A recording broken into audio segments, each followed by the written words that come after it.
guys, welcome back to Make a Way Life Coaching. My name is Sarah and I'm the life coach here. Thanks for joining us. This is called our Finding Joy series. I don't know about you, but lately this pandemic has been feeling unbearable and I have been really noticing myself like almost falling off the cliff of, into a little like low level depression. And so I've been doing things really intentionally to cultivate joy in my life, to find joy, to appreciate it, to look for the blessings that the Lord has given me and to honor them and to like drink them in instead of just blowing past them in my busyness of the regular day. And I decided that it would be a fun series to share with all of you when I was reading a New York Times article. It was talking about how there's like epic research now that we're all have kind of hit a wall with how this thing is going and are feeling pretty depressed. And in my own life, I know a lot of people who are struggling. And then I heard it from Michelle Obama. She was talking about in her new podcast how she has been struggling with low level depression and how she said we all need to find the things that bring us joy and do those. And I was like, yep, you're right. You know what? So we're having a whole series about that. Finding joy, cultivating joy.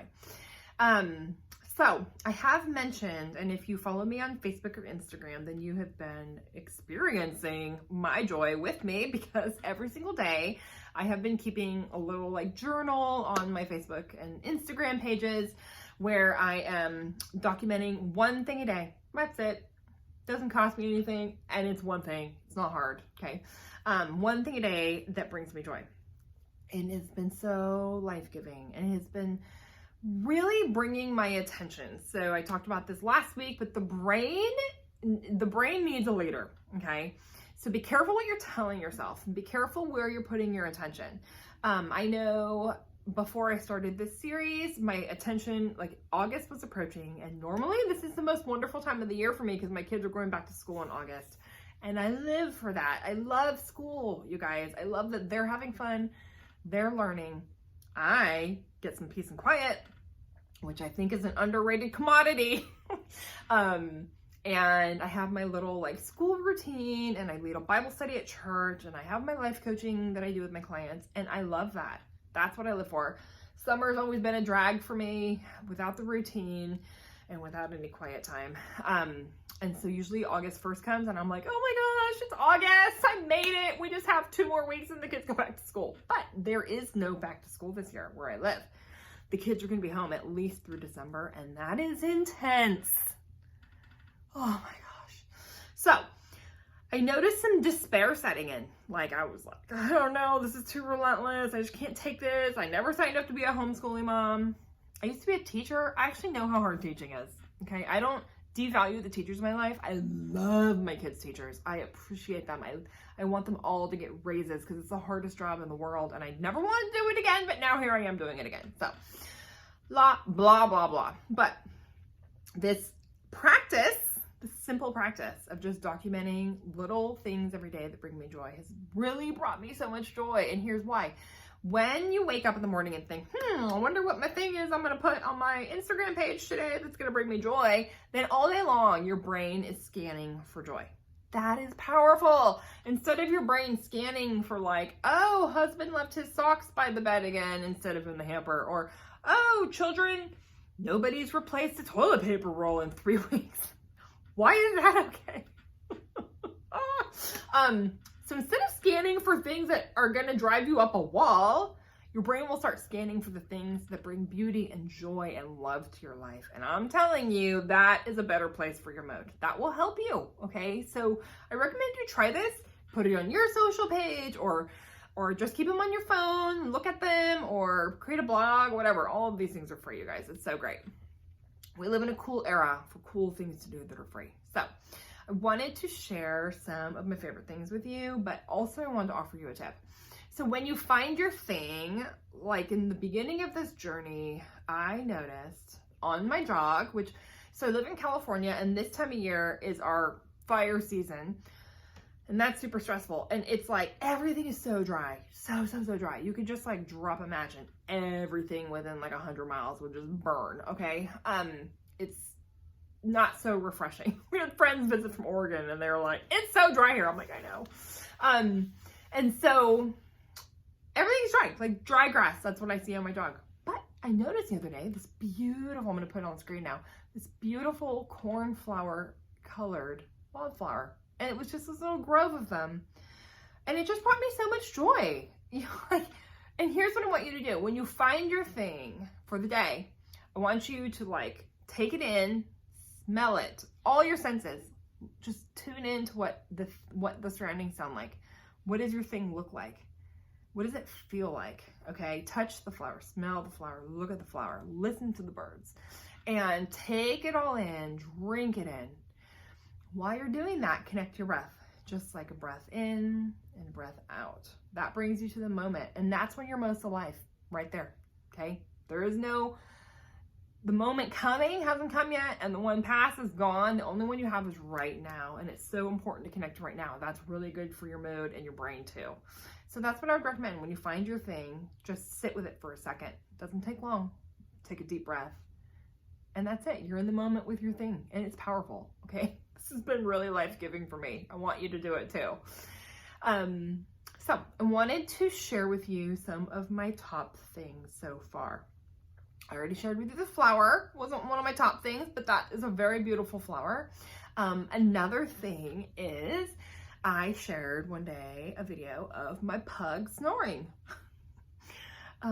She does that a lot, and normally I just ignore it, but I decided that day, I just thought she looked so cute, and I just sat and just like took it in.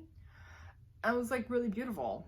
Another day, I noticed this pandemic, it's been a lot more work for all of us ladies, but I did notice my children in the kitchen doing dishes. I posted a photo of it because with them home all the time, they have more chores, which means less work for me. It feels like more work, but I can also delegate more work. And I was very full of joy thinking, I'm not the one doing the dishes right now. They are. God bless those children.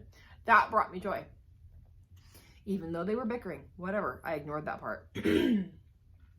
Another thing that brings me joy, and I'll share this also, is here's a picture. We have a black lab mix, and he's a pillow dominator. This dog does not know he was born on the streets, okay? He came to us full of worms. I mean, he was this like super rough street dog. His mama gave birth to him on the street, but he is like the king of the world, and he can find, it's like, I think he has thumbs. This is how dexterous he is. No matter where he is, he finds a pillow on the couch, on the bed, wherever he is. And he just like, we call him the pillow dominator. He like knows how to use a pillow, you guys. So you'll always find my dog, Mr. Street Dog Extraordinaire, like his head, you'll see the picture, I'm putting it up right now, just rested perfectly on a pillow like a little angel. Oh, that brought me joy, you guys. Like, just stop and take a breath and connect with it. It's so beautiful. And the last thing, I think I'm talking about the dogs too much, but you know what? Dogs don't talk, and that's become my favorite virtue during the pandemic, is the things in my life that don't talk. So the last thing is, back to the pug. When we go jogging, she is such a dream. I do slow jogging, and I love it, even though it's super kind of embarrassing how slow I go, but guess what? It doesn't hurt my knees, which is like key at my age. And it still gets my heart rate up in the perfect fat burning zone. You can Google it, slow jogging. I love it. It's my jam. And I listen to podcasts. I'm learning so much about the Enneagram now on my jogs, but my little pug is such a dream jogger. I attach her leash to a fanny pack. I know, you can tell how cool I am. I'm jogging with a fanny pack, and I'm slow jogging with a fanny pack. So it doesn't get any cooler than that, but I attach her little leash, and I have to hold the leash because she doesn't pull. She's like a dream. But my favorite thing about it is when I look at her, her ears flop like the cutest little thing. So I'll go ahead and post a little video of that because it's... And that brought me so much joy. I stopped. Well, no, I couldn't stop because she was running. I wanted to stop, but I just followed her, And I took the video and I soaked it in. I took a deep breath, and it was just, you guys, this has been so, so, so precious for me. I love it. I want you to love it too. So leave me a comment below or on Facebook or on Instagram if you have tried your own cultivating joy things. I really want to know what you're doing. I'd love to know that. That would bring me a lot of joy.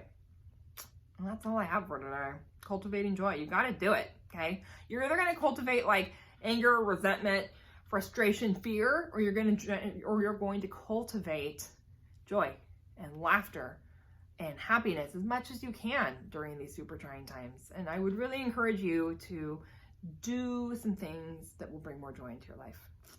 Thank you for joining me.